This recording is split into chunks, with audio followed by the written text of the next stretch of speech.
Download this code from codegive.com, link in the description below. Tutorial: Using database trigger events in your Bubble application. Introduction. In Bubble, triggers are a powerful feature that allows you to automate workflows based on changes in your database.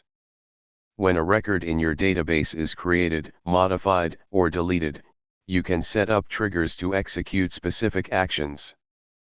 This can simplify your application logic and enhance user experience by responding to data changes in real time. Prerequisites. Before you start, ensure you have a Bubble account and a project where you want to implement database triggers. Basic understanding of Bubble's workflow and database concepts. Step 1. Setting up your database. 1. Create a data type. Go to the Data tab in your Bubble editor. Click on Data Types and create a new type, example user. Add fields to this type, such as name, text, email, text, and status, text. 2. Create sample data. Navigate to the App Data section and add a few entries to your user data type for testing. Step 2. Setting up a trigger. 1. Go to the Backend Workflows. Click on the Backend Workflows tab in the editor. If it's not visible, enable it in the settings under the API section. 2. Create a new workflow. Click on plus add a new backend workflow. Name it something descriptive, like user created. 3. Define the trigger event. Add an event by clicking on plus add an event. Choose the event type, such as when a user is created. 4. Add actions to your trigger. After creating the event, add actions that you want to execute when the event is triggered. For example, you might want to send a welcome email or update another data type based on the new user. To send an email, add the send email action and configure the email settings, recipient, subject, and body. Example code for trigger. Let's say you want to log new users to a user log data type whenever a new user is created. Data type setup. 1. Create a user log type. Fields: user, user, created date, date, action, text. Backend workflow setup. 1. Create a backend workflow. Name it log user creation. 2. Add a trigger. Select the event, when a user is created.